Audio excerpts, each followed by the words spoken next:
Fala pessoal, tudo bem com vocês? Voltando aqui com mais uma aulinha, agora de ginecologia e obstetrícia. Temas muito bons, eu gosto muito de falar a respeito desses temas aqui, porque eles têm uma grande recorrência aí nas provas. Você vê muito dos temas que nós iremos falar aqui, então essa aula com certeza vai ser bastante proveitosa, tá bem? Deixa logo o like aqui, também comenta o que vocês estão achando das aulas, tá bem? Para nós irmos melhorando cada vez mais. Vamos começar, revalida. Essa questão eu acho que é do Revalida 2022, se eu não me engano. Ou é 2020, 2022, por ali. Diz assim, uma mulher de 25 anos de idade procura a unidade básica de saúde com queixa de corrimento vaginal, certo? Fluido. Corrimento vaginal fluido. Só ajeitar aqui para poder marcar essas partes mais interessantes. Vaginal fluido, certo? De coloração esbranquiçada e odor forte, há 15 dias mais ou menos. O exame especular observa-se conteúdo vaginal esbranquiçado e bolhoso. Olha só, bolhoso é muito característico de uma, esbranquiçado é muito característico de outra. Ao realizar a avaliação do pH vaginal com fita, obteve-se o valor de 6,5, um valor de pH aqui alto. O teste das aminas apresentou resultado positivo. Se o teste das aminas é positivo, nós vamos pensar em quê? Pelos achados evidenciados, conclui-se que o diagnóstico correto é uma cervicite? Não nos direciona muito para isso não. Uma vaginose citolítica? Pode ser. Uma vaginose bacteriana ou uma candidíase vulvovaginal? O que responde melhor essa questão é o que diz aqui na letra C, uma vaginose bacteriana, certo? Teste das aminas positivos e um pH aí aumentado, maior a 4,5. Vamos lá, pessoal. Gente, vaginose é um tema que eu falei numa revisão agora que eu fiz, é um tema que eu já fiz vídeo no Instagram, é um tema que é muito recorrente, porque é muito comum você ver na prática clínica, em consultórios de ginecologia, ou então quando nós rotamos aí por ginecologia, todos os dias você vai ver, se não todos os dias, a maioria dos dias você vai ver uma vaginose, seja uma vaginose citolítica, seja uma vaginose bacteriana, seja uma candidíase, sempre você vai ver, é muito comum. Então vamos lá, quais são as mais comuns e quais são as que geralmente caem em prova? Vamos lá, a vaginose citolítica eu acho que já caiu como resposta uma vez, mas já caiu em várias questões de vaginoses como alternativa, então é muito importante saber dela. E uma coisa interessante, eu gosto muito de falar sobre a vaginose citolítica, porque ela tem uma certa lógica também. O que acontece?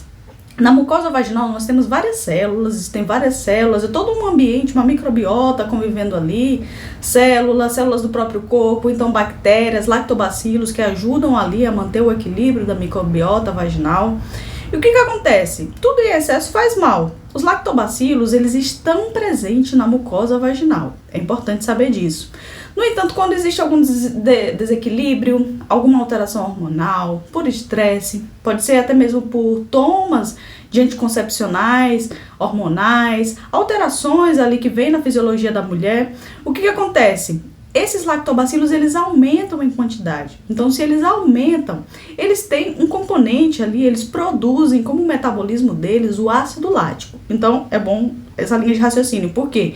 Se eu tenho muito lactobacilos, eu vou ter muito ácido lático. Se eu tenho muito ácido lático, eu tenho uma diminuição do meu pH, certo? Por quê? Porque o produto do metabolismo dos lactobacilos é um ácido. Então, diminuição do pH. Então, é bem importante fazer essa linha aí, porque aí não fica só na decoreba, já tem como fazer esse raciocínio na hora da prova.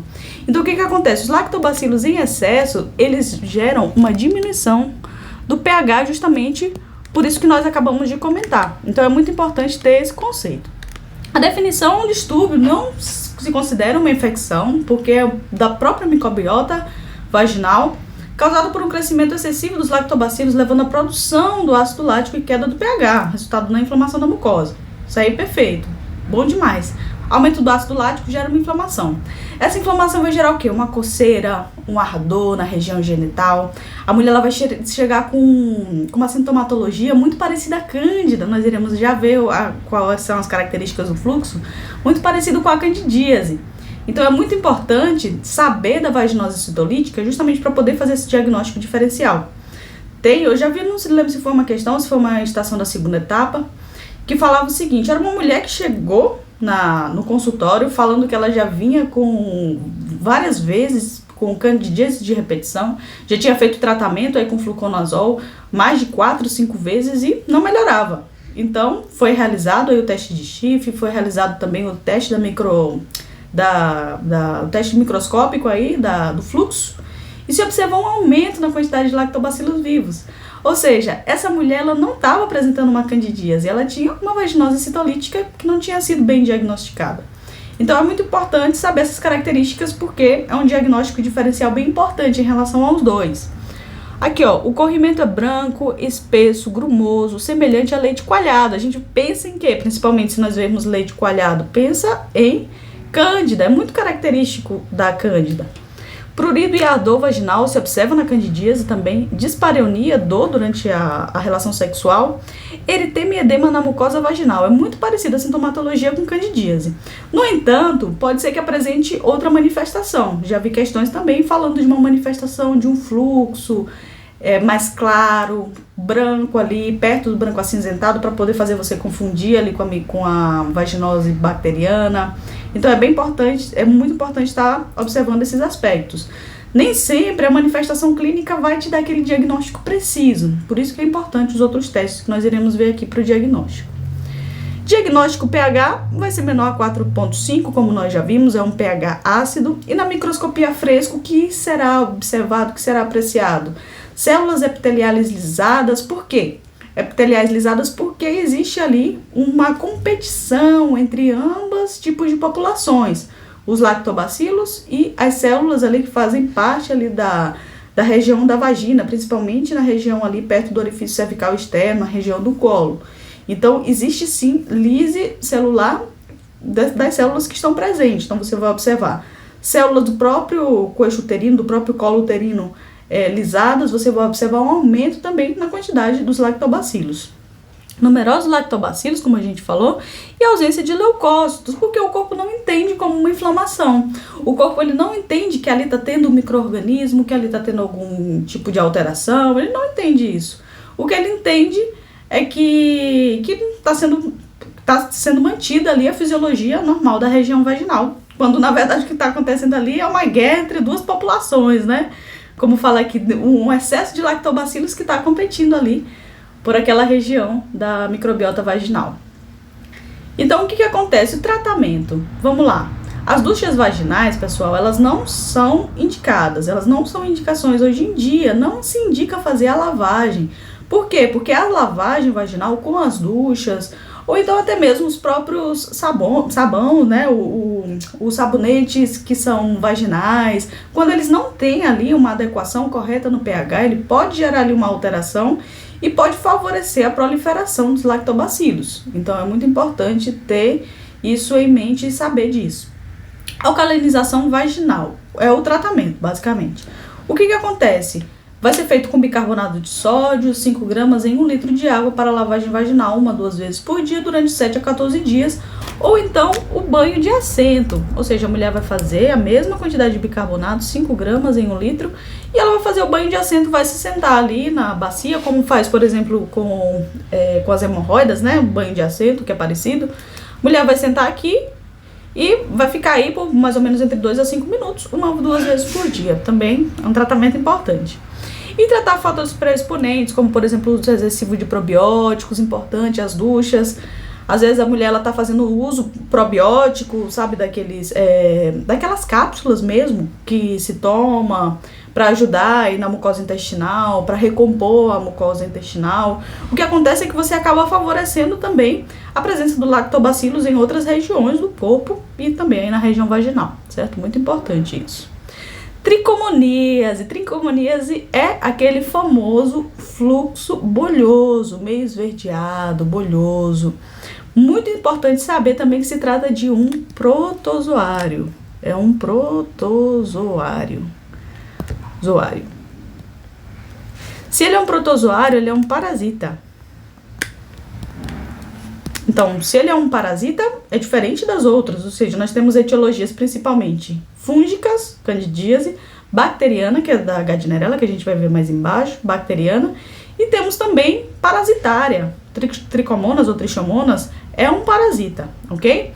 Definição, infecção sexualmente transmissível, aí a importância de fazer o tratamento tanto da mulher quanto do homem, o casal precisa fazer o tratamento. E causado pelo Trichomonas ou Trichomonas vaginalis. Alta transmissibilidade por relação sexual desprotegida, muito importante. As manifestações, como nós falamos, um fluxo amarelo esverdeado, espumoso, ou bolhoso e fétido. Muito importante saber disso, porque a questão ela vem te falando isso. Lá em cima ele quis te confundir naquela questão. Ele falou que o fluxo era esbranquiçado, ou branco, amarelado, mais ou menos, com bolhas, que pode acontecer também na vaginose bacteriana. Por isso que é importante ter aí os fatores diagnósticos e saber a questão da mudança de pH, saber como se observa aí no microscópio. Por quê? Porque isso pode fazer com que você acerte a questão. Muitas vezes a manifestação clínica, ela não vem ali muito confiável. Então, o mais importante é você observar nos outros fatores aí, ok?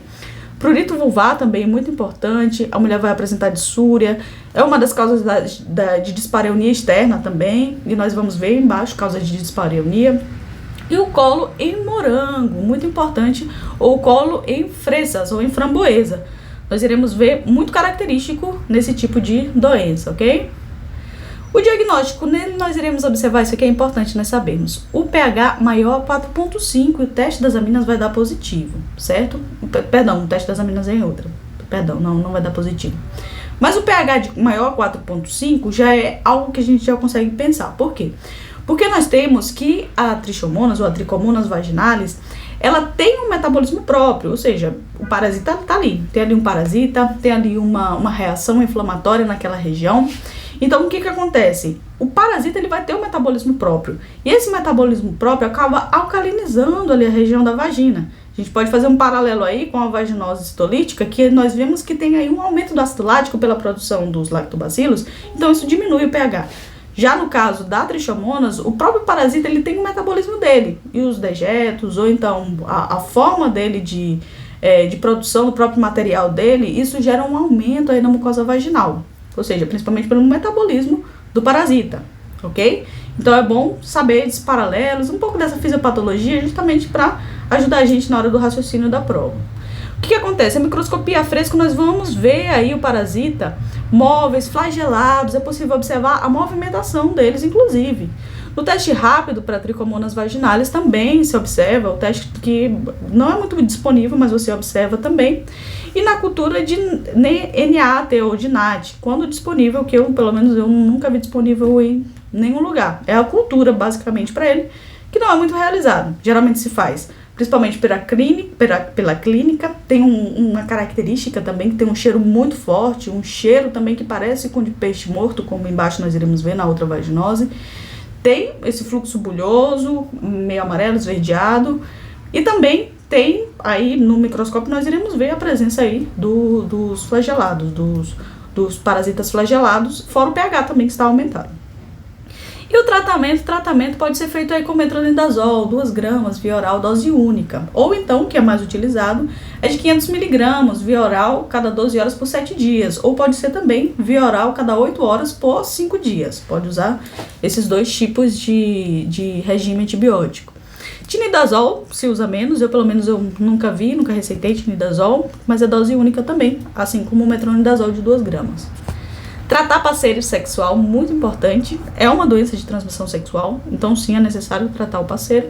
E abstinência sexual até 7 dias após o término do tratamento, justamente para poder evitar aí uma reincidência e para que seja tempo suficiente para que o outro parceiro também tenha feito o diagnóstico aí e o tratamento correto, ok?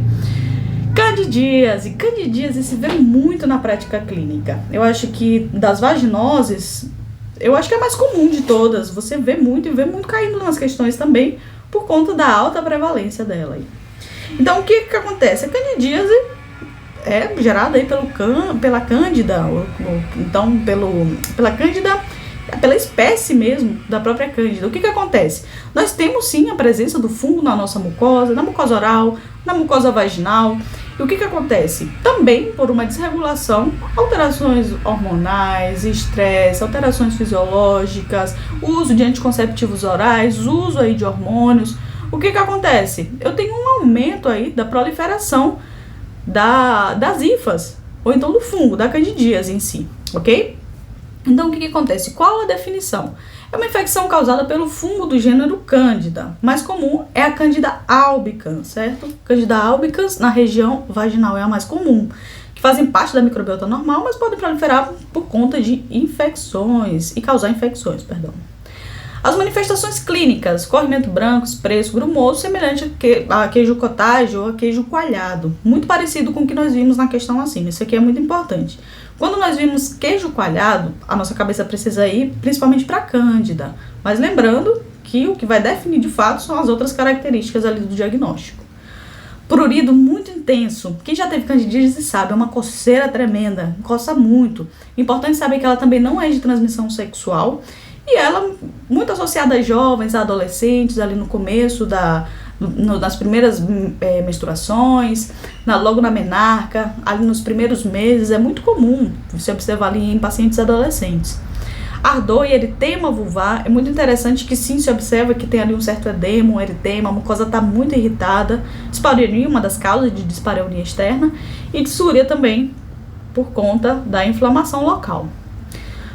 Importante saber também que o pH vai estar normal, pode estar levemente diminuído, pode estar com a região ali um pouco mais ácida. E a região ali do pH mais ácido favorece também a proliferação da candidíase. Na segunda etapa a gente vai fazer as orientações. O não usar calça jeans, não passar muito tempo com aquelas calcinhas apertadas ou então de material que não deixa ali a região confortável. Por quê? Porque tudo isso favorece uma diminuição do pH. Então, se o pH está diminuído, aumenta aí a probabilidade da proliferação de cândida e dessa desregulação na microbiota também.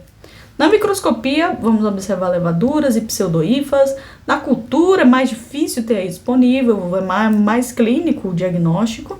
E os testes rápidos para cândida também, os testes rápidos para cândida, quando estão disponíveis, também, perfeito. Você pode usá-los sem problema nenhum, melhor até.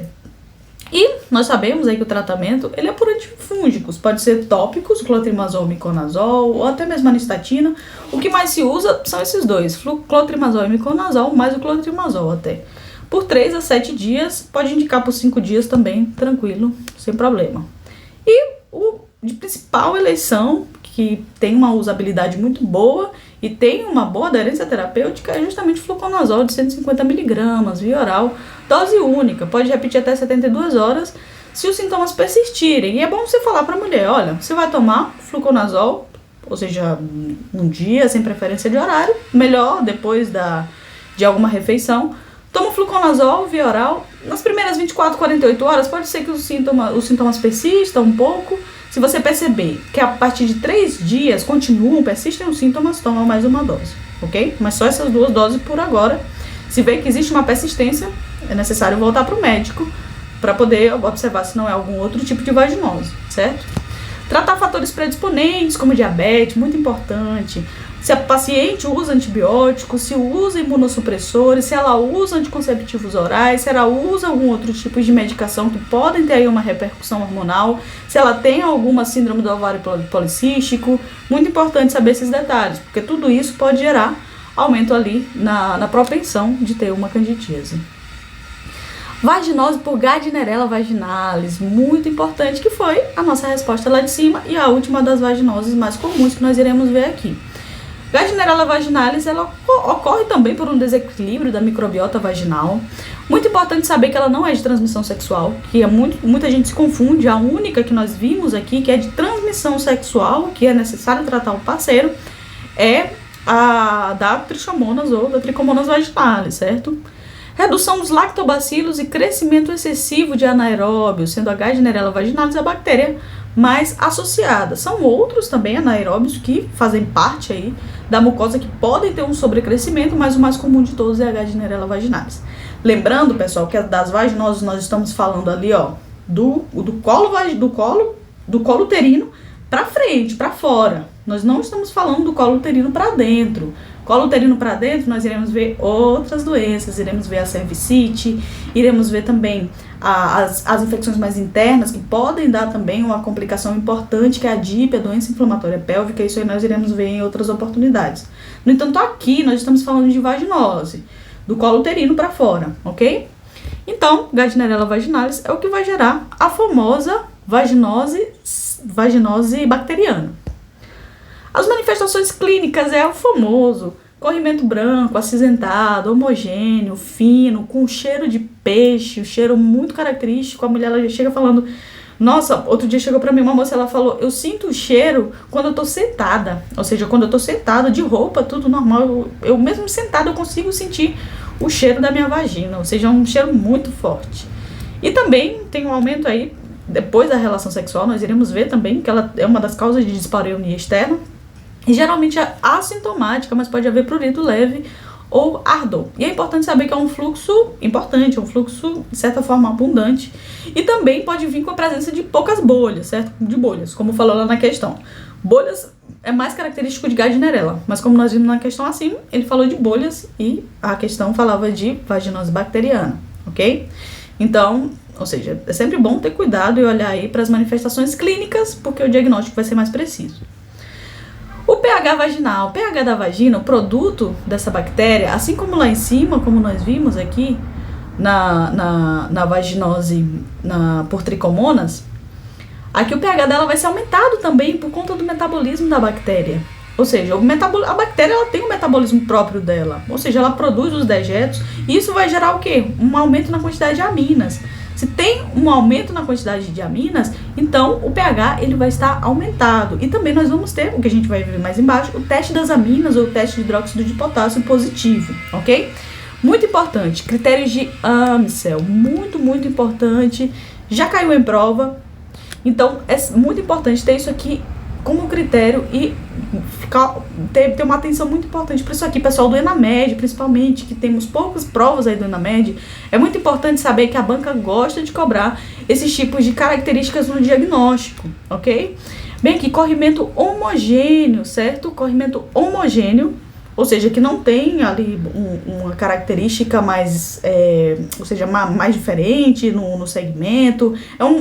É como se fosse uma única coisa, um leite, digamos, alguma coisa mais, que não tem alteração de estrutura, digamos. É mais homogêneo. pH muito importante, maior 4,5, porque temos a presença de aminas, tem presença de metabolismo da bactéria.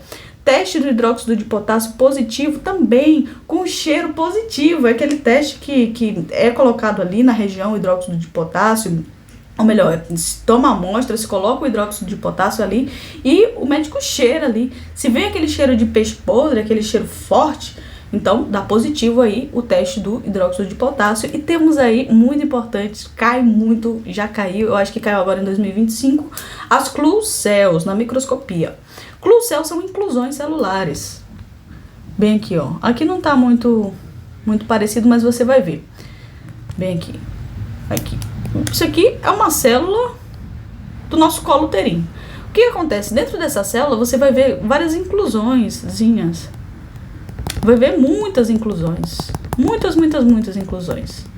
Ou seja, o normal é você ver essa célula aqui que eu desenhei de preto, sem nenhum tipo de inclusão dentro dela, ou seja, uma célula limpa. Agora, se você vê vários pontinhos aqui tingidos dentro dessa célula, isso aí são as inclusões, é chamado de Clue-Cells, certo? Ou seja, inclusões celulares, você vê inclusões dentro das células que fazem parte ali da mucosa da região vaginal. Então, o que acontece? Se você tem a presença de Clue-Cells, não tem como ser outra coisa. Vai ser, sim ou sim, a vaginose bacteriana, ok? São as inclusões celulares dentro das células do colo uterino ou da região ali mais externa da vagina, ok? Aqui, o tratamento metronidazol de 500 mg, sim ou sim, é o tratamento de eleição que nós iremos usar, via oral cada 12 horas por 7 dias. Importante, ou então, cada 8 horas por 5 dias. Ou metronidazol também, gel 0,75, um aplicador, certo? 5 gramas por noite, isso aqui eu já vi usar menos.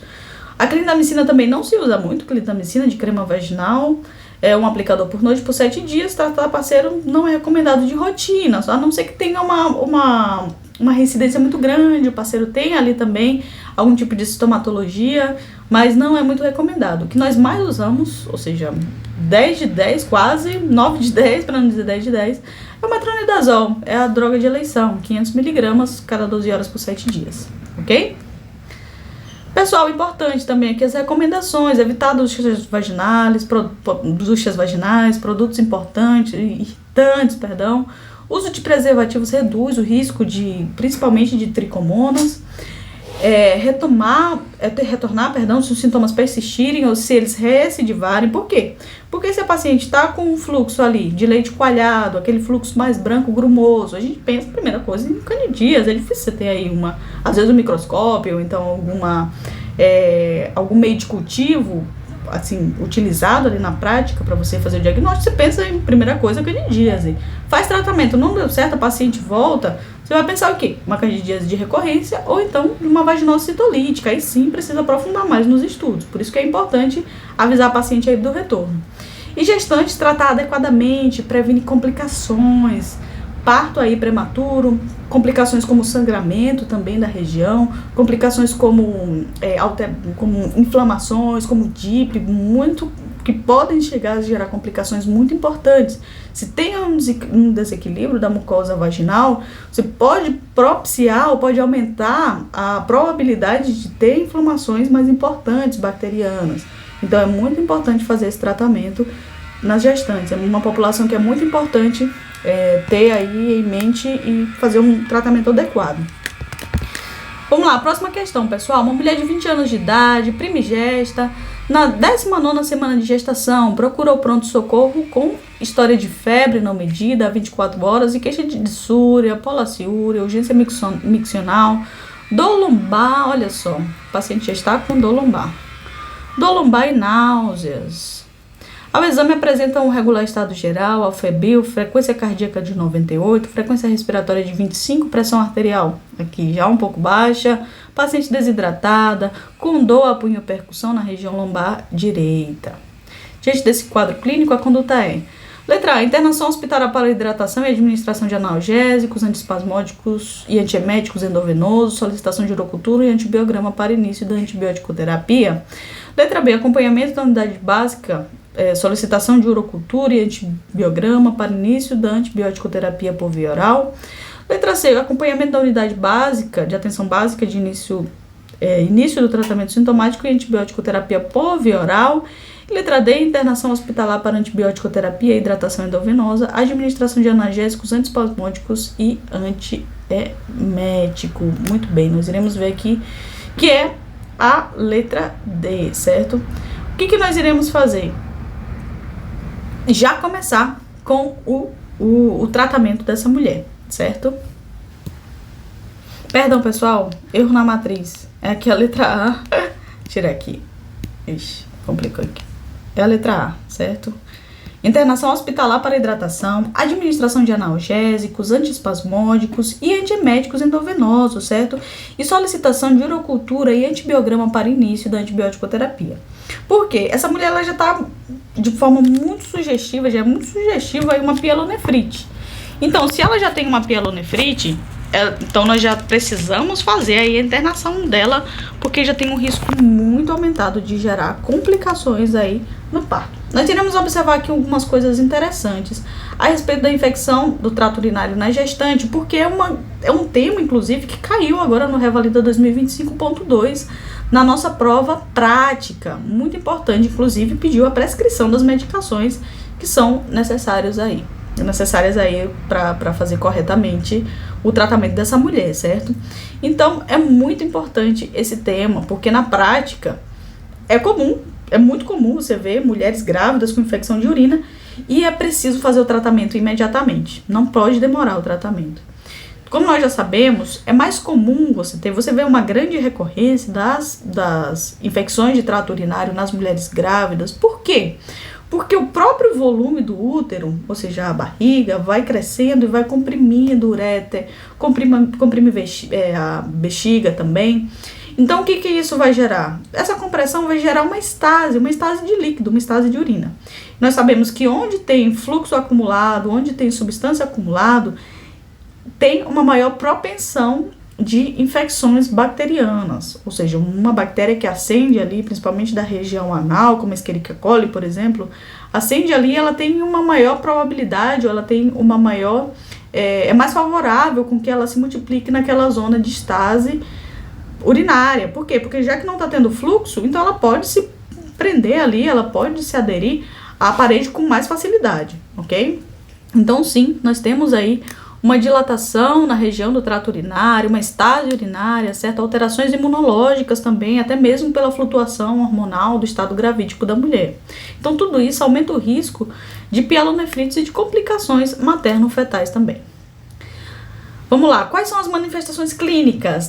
Temos a bacteriúria assintomática também, diagnóstico apenas pelo exame de urina que você faz ali no primeiro trimestre. Em todos os trimestres, na verdade, se recomenda fazer o sedimento urinário ou então já a urocultura para saber se não tem ali uma bacteriúria assintomática, porque precisa ser tratada a bacteriúria assintomática. Temos a cistite também, que é uma ito baixa. O paciente vai ter dissúria, polaciúria, urgência miccional, são os sintomas clássicos aí de uma infecção de urina baixa. Dor, desconforto suprapúbico, urina turva com odor forte, muito característico também. Mulher, ela chega falando, olha, doutora, tá doendo, tá ardendo, eu sinto uma dor aqui no pé da barriga. Muito comum já pensar aí em uma cistite, uma infecção de urina baixa. Muito importante fazer o tratamento já com a suspeita. Pede o laboratório um sedimento rápido, se vem patológico, já faz aí o tratamento. E o caso mais grave de todos, que precisa de internação, pielonefrite, que é a ito alta, quando já teve a ascensão de micro-organismos, principalmente a Escherichia coli. Você vai ter febre, calafrios, dor lombar, ou no ângulo costovertebral, aqui na região posterior, a paciente vai chegar referindo uma dor importante nessa região. Pode ter náuseas, vômitos, mal-estar, pode haver sintomas urinários associados, pode ter também hematúria. As mulheres elas podem chegar com hematúria por conta do dano na mucosa ali da região do trato urinário em si, certo? Pode vir ali com um pouco de hematúria, mulheres chegam referindo que a urina está com uma cor um pouco mais forte, ou pode ser um pouco mais avermelhada, não é incomum observar, ok? Pielonefrite é uma complicação grave na gestação, podendo causar parto prematuro, sepsia e anemia. Muito importante isso, principalmente por conta do parto prematuro. É muito importante ter isso em mente, porque uma das principais causas de nascimento pré-termo é uma infecção uma infecção urinária não tratada. E fora isso, se a mulher ela já tem hipotensão, como nós vimos na mulher lá em cima, se a mulher ela tem aumento da frequência respiratória, se ela tem febre, e também se ela tem alterações já no sensório, ela já começa a estar mais confusa, ter algum tipo de flutuações, então essa mulher já pode estar em um estado séptico. Muito importante isso também, ok? Vamos lá, antibióticos considerados seguros na gestação, a cefalexina é muito importante. Antes de ir para cá, eu vou logo no diagnóstico, certo? Para nós não pularmos aqui, para ir direitinho assim na organização. Diagnóstico, rastreamento na mulher grávida, né? A urocultura com antibiograma no primeiro trimestre, idealmente até a 12ª até a 12ª semana de gestação é o mais adequado, mas se recomenda fazer nos 3 trimestres também. Diagnóstico dito sintomática, certo? Nós vamos ver aí o sedimento, pode mostrar leucocitura, nitrito positivo e bacteriúria, importante isso também. E na urocultura, o padrão ouro, que nós vamos ver aí, igual ou maior a 10 a 5ª unidade formadora de colônia para uropatógenos comuns, como a Escherichia coli, por exemplo, ok? Então, o que nós iremos fazer aqui no tratamento? Indo aqui para os principais antibióticos que nós iremos usar. Cefalexina, 500mg cada 6 horas ou até cada 8 horas também. A principal recomendação, as cefalosporinas são muito seguras na gestação, você pode usar sim, cefalexina, sem problema. Amoxicilina também, amoxiclavulânico, amoxiclavulanato, pode ser usado aí na dose de 1 grama a cada 2 horas, por 5 a 7 dias, preferentemente a 7 dias.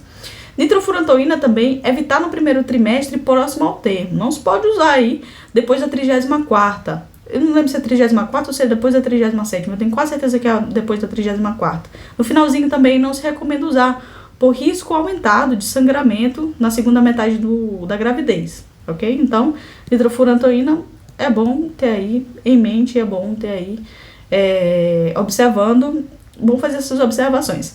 Nitrofurantoína 100mg cada 6 horas, ok? Por 5 a 7 dias, por 7 dias para poder garantir ali que não vai ter nenhum tipo de complicação. E a fosfomicina, dose única, 3 gramas de fosfomicina. Fosfomicina é muito bom recomendar. Lembrando que a fosfomicina a paciente vai tomar antes de dormir. Ela vai diluir ali o saquinho da fosfomicina em um copo de água, vai fazer xixi antes de dormir, vai tomar o copo com fosfamicina e vai passar ali entre 8 a 12 horas ou 8 a 10 horas sem ir no banheiro. Vai dormir simplesmente. Dorme. O tempo que ela está dormindo é o tempo que a medicação vai estar atuando na região da bexiga. Quanto mais tempo a fosfomicina ela tiver em contato com a região do trato urinário, melhor é, porque ela vai ter uma melhor distribuição naquela região. Então, por isso é bom dessas recomendações. Tomar antes de dormir, para que a medicação tenha contato aí com a mucosa da região urinária, do trato urinário, por basicamente entre 8 a 10 horas. Ceftriaxona, bom também. A ceftriaxona é uma cefalosporina de terceira geração, também se usa 500mg cada 12 horas, 1 grama cada 12 horas, dependendo aí da gravidade. E se usa também nos casos de infecção do trato urinário, ok? Muito importante. As vias de administração intramuscular ou endovenoso. Bacteriúria assintomática também, o tratar sempre que tiver mais de 10 a 5 unidade formadora de colônia.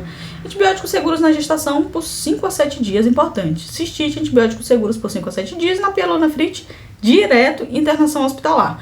E dentro ainda, depois da internação hospitalar, ainda precisa continuar o tratamento. Antibiótico-terapia parenteral, isso na internação, seguida por via oral de 10 a 14 dias. Ou seja, o tratamento, a internação já vai ser uma internação longa, de 7 a 14 dias, com tratamento parenteral, geralmente se usa ceftriaxona. E depois da internação, precisa fazer o tratamento via oral por 10 a 14 dias para garantir aí que não vai ter nenhum tipo de complicação. Hidratação venosa e controle dos sintomas, muito importante também. As complicações da ito na gestação, pielonefrite aguda, importante, parto prematuro, baixo peso ao nascer, por conta da consequência do parto prematuro, pode ter sepse materna, como nós falamos também, pode chegar aí gerar anemia, porque gera compromisso na região dos rins, e nós sabemos que nós temos ali a eritropochetina, muito importante em pacientes que têm um certo tipo de... que é uma das causas de insuficiência renal aguda, né? A pielonefrite é uma infecção que pode gerar uma certa insuficiência renal aguda. Então, se você tem uma insuficiência renal, você tem diminuição ali da EPO, da eritropochetina, da produção da EPO. Então, se você tem uma diminuição da eritropochetina, você pode ter uma anemia por conta da pouca produção aí das hemácias, ok? Prevenção e orientação, ingesta de água, não reter urina, muito importante. Urina parada é viveiro para E. coli. Então, muito importante não deixar a urina parada. Higienização íntima adequada, de frente para trás, né? Nunca de trás para frente. Muito importante essa recomendação, porque é muito comum, principalmente nas mulheres mais velhas, porque as pacientes aí mais senhorinhas, elas fazem muito essa higiene de trás para frente. Então, é muito importante estar avisando isso. E tratar adequadamente a ito para prevenir recorrências. Muito importante, ok? Teminha muito legal, cai na prova, cai em ambas as instâncias da prova, tanto a prova teórica quanto prática. Pessoal do ENAMED também, de olho nesse teminha que é bem legal. Pode cair sim nessa prova, caiu na prática, então pode cair tranquilamente na próxima teórica. Vamos lá, próxima questão. Gestante de 37 anos, 3 gestas, 2 partos, nenhum aborto, foi admitida na maternidade para interrupção eletiva da gravidez, certo? Você já está ali na 37ª semana. Com idade gestacional de 37 semanas devido à bolsa rota. Realizou todas as consultas e exames pré-natais, conforme estabelecidos nos protocolos, e não apresentou nenhuma outra alteração. Os 2 partos vaginais anteriores não tiveram intercorrências.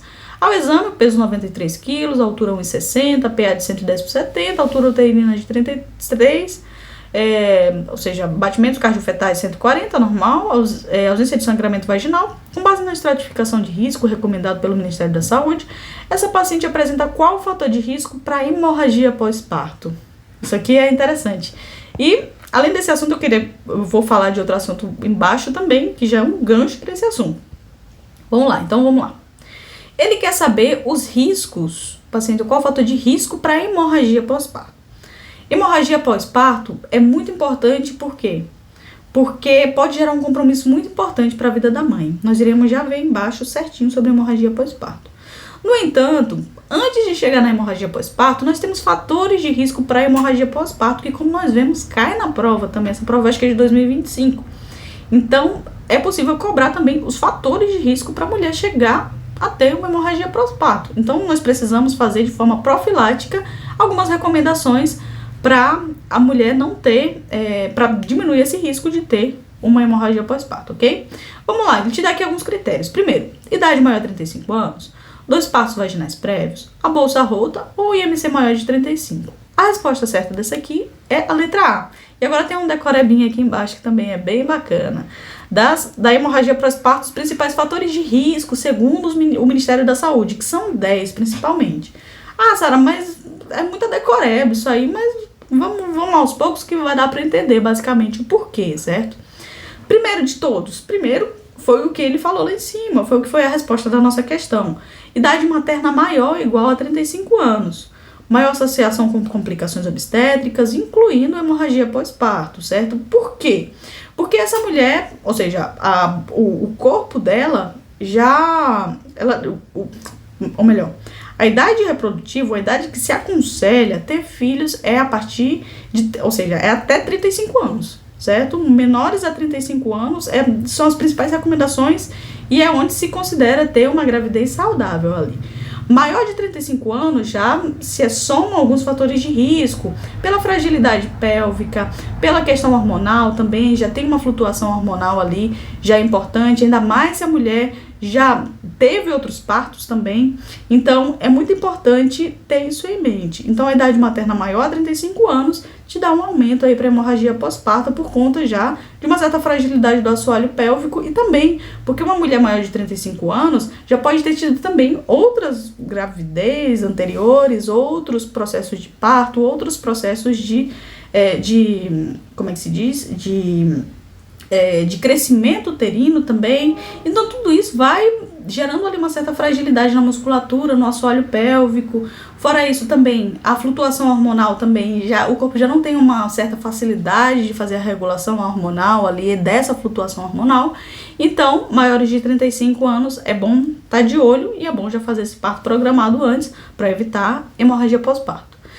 Grande multiparidade, mulheres aí justamente por isso, porque mulheres que já têm muitos partos ou que já têm uma certa idade, quando a mulher já tem mais de 35 anos, ou ela já pode ter tido vários outros partos, ou ela tá no primeiro parto, ou ela já pode ter tido vários outros. Então, o que acontece? Você tem aí um aumento de risco da atonia uterina, ok? São duas principais populações, idade materna e mulheres que já tiveram vários partos, ok? Terceiro, importante também, hemorragia pós-parto prévia. Se a mulher teve uma vez, ela pode ter de novo. Se ela teve uma atonia uterina, se ela teve retenção de restos placentários, então ela pode ter sim uma hemorragia pós-parto de novo. Placenta prévia ou acretismo placentário, ou seja, se ela tem alterações placentárias, ela também pode ter um risco aumentado de hemorragia pós-parto, por isso é importante a programação do parto antes. Gestações múltiplas, justamente pelo aumento ali na região uterina, também pelo esforço que o corpo precisa fazer, ou seja, por toda essa questão hormonal, também é muito importante ter aí em mente a gestação múltipla. Agora vem os outros que eu acho menos provável tomar. Macrosomia fetal, peso estimado maior a 4 quilos também. Sim, você precisa fazer, ou seja, por uma questão mecânica, é difícil um bebezinho com a cabeça com tamanho desse passar ali na região da assoalho pélvico, é mais difícil. Distensão uterina excessiva, se a mãe tem polidrâminos ali, se tem uma gestação múltipla, se tem macrosomia, coagulopatias, justamente para evitar uma das causas que nós iremos ver embaixo também, de sangramento pós-parto, se ela tem anomalias uterinas também, e se tem um intervalo aí interparto curto, menor de 2 anos, justamente porque a mucosa ainda está, a mucosa, o assoalho pélvico, a região muscular ainda está se recuperando da gravidez anterior, ok? Muito importante isso. Então vamos lá, a presença de um ou mais fatores de risco indica a necessidade de vigilância intensificada, planejamento do parto em serviço com recurso e equipe capacitada, certo?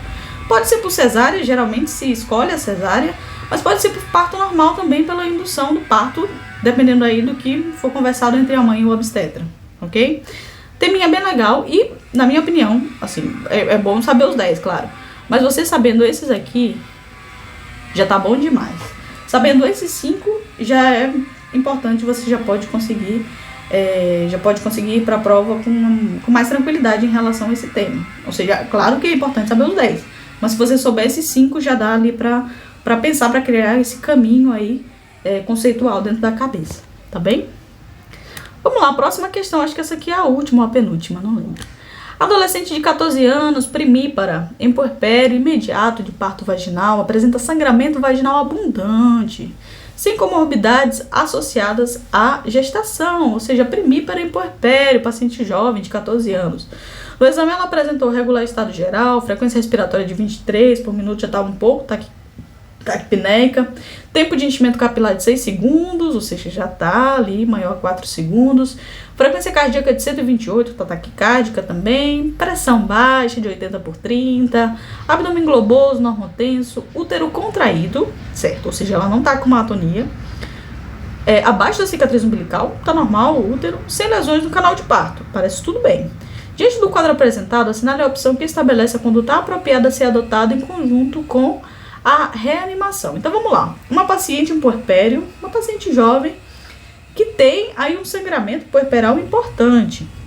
Então o que nós iremos pensar? O que nós iremos pensar logo primeiro, a princípio?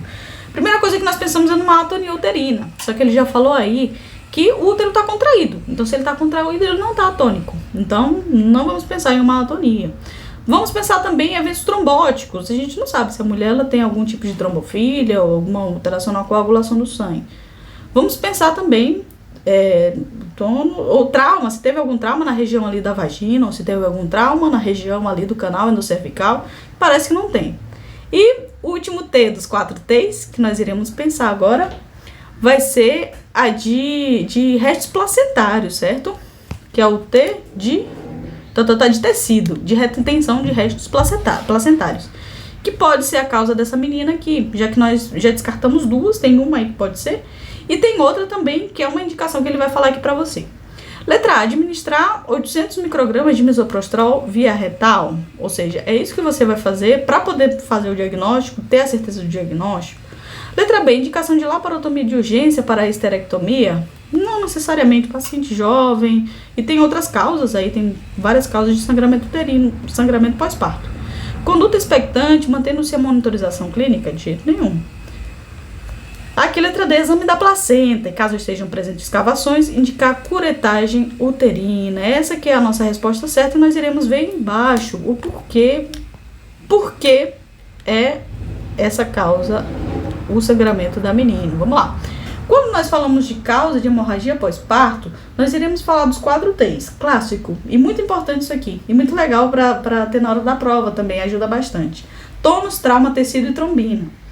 Primeiro, e está em ordem de prevalência, né? Frequência aqui de intervalo, do mais para o menos. Vamos lá, o tônus, atonia uterina, foi o que nós descartamos, por quê? Na questão ela falou que o útero estava contraído, estava abaixo da cicatriz umbilical, então significa que ela já tem aí um bom tônus uterino. Trauma, você tem lacerações, hematomas, inversão e rotura uterina. Então, ele falou aqui na questão que o canal de parto não tinha nenhum tipo de alteração. Então, muito provavelmente não é por conta de trauma. E também, em questões que falam sobre isso, ele vem te falando que o parto ele foi mais dificultoso. A mulher ela pode ter feito episiotomia, ou então pode ter tido uma distócia de ombros, foi um parto mais difícil. Então, nisso aí nós iremos pensar mais em trauma.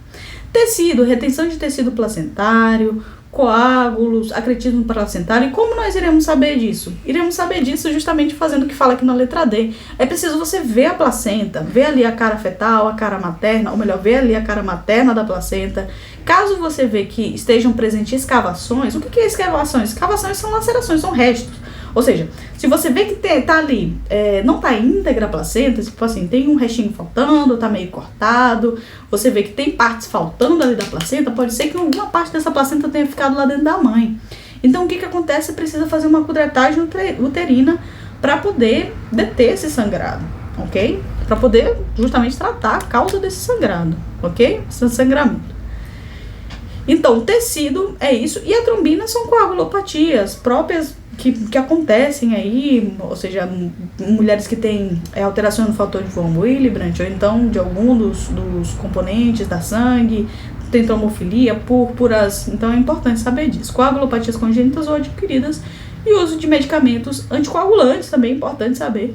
Mulheres maiores de 35 anos, ou que já tiveram algum evento, que já tiveram uma TVP, que fazem uso recorrente aí de anticoagulantes, elas podem sim chegar a ter esse tipo de problema, ok? Então, no caso dessa menina aqui, o que nós iremos fazer? O que nós iremos fazer, a primeira coisa é observar a causa. E para saber a causa, nós precisamos fazer o exame da placenta, já que A principal causa, que é a atonia uterina, já está descartada porque vemos que o útero dela já está contraído. Faz aquele globo de segurança de Pinard, né? Então, é isso. Vamos lá para a última questão. Vamos lá, questão bem legal. A dispareunia é um problema comum na saúde da mulher e um distúrbio complexo que muitas vezes é negligenciado, podendo ser classificado como de profundidade ou de penetração. Geralmente leva a dificuldades sexuais, como falta de desejo e excitação sexual, resultando em um impacto significativo na saúde física e mental da mulher. Com relação à dispareunia, assinale a opção correta. Letra A. Sua etiologia não engloba causas psicossociais, ficando restrita a causas anatômicas? Não. Letra B. Ela não guarda relação com a endometriose, cujos sintomas estão restritos ao período menstrual? Tampouco. Letra C. A falta de lubrificação é uma causa comum e pode estar relacionada ao uso de anticonceptivos de uso hormonal? Sim. Letra D. No subtipo da penetração, está restrita a causas infecciosas como gonorreia, tricomoníase e vaginose bacteriana? É justo o contrário, nós iremos ver aqui embaixo. A resposta certa é a letra C. A falta de lubrificação é uma causa comum e pode estar relacionado sim ao uso de contraceptivos hormonais, justamente porque essa flutuação hormonal gera impacto na mucosa da vagina, ok? Dispareunia. Dispareunia é um tema bem interessante e, como você vê, cai na prova, né? Temos 2 tipos de dispareunia e uma queixa comum também. Tem mulheres que chegam falando, doutora, eu não tinha nenhum tipo de problema, ou seja, tinha relações tranquilamente, tinha uma boa lubrificação, mas comecei a ter dor durante a relação sexual. Essa mulher, ela pode estar tendo o quê? Ela pode ter tido o quê? Ela pode estar fazendo uso, começado aí o uso de anticoncepcionais, pode estar tomando aí algumas outras medicações também que alteram aqui, não que alteram, mas que afetam, ou então psicofármacos também, que gera ali uma certa alteração hormonal no princípio da utilização da medicação. Pode estar passando ali por um evento de estresse, por uma questão psicossomática, isso tudo tem a ver, ok? Mas, assim, falando de forma geral, nós temos as 2 principais causas de dispareunia. Temos a dispareunia superficial e a dispareunia profunda, ou de penetração, que é aqui a superficial, e a de profundidade, já fala ali da região mais interna, ok? E o conceito é uma dor persistente ou recorrente associado à atividade sexual, que causa sofrimento e prejuízo à mulher, certo? Dispareunia também se observa muito em mulheres pós-menopáusicas ou mulheres que estão passando ali pela menopausa, justamente por conta da diminuição dos hormônios sexuais. A progesterona, ela tem ali um efeito importante na mucosa vaginal, na lubrificação, o desejo sexual, na libido. Então, tudo isso pode gerar dor, desconforto durante a relação sexual. Dispareunia superficial é de penetração, dor referida à entrada da vagina ou da vulva durante a penetração. As principais causas são o quê? Falta de lubrificação, que foi a resposta da questão lá em cima, né? Relacionado ao uso de anticonceptivos hormonais, que é disparado. A mulher, quando ela começa a fazer o uso de contraceptivos hormonais, principalmente orais, é muito frequente você observar isso. E por estrogenismo também, lactação, menopausa, falta de excitação, tudo isso pode gerar aí uma falta de lubrificação, que é disparado aí a principal causa de dispareunia, certo? Vulvovaginites também, como nós vimos acima que as vulvovaginites, elas geram ali uma inflamação na região da vagina, da mucosa, e essa inflamação, obviamente, se tiver ali uma fricção, né, um negócio ali, um vulco vai doer com certeza, certo? Vestibulodíneo, onde é o vestíbulo da vagina? Deixa eu ver se vocês estão afiados. Vestíbulo da vagina é essa região aqui, ó, perdão.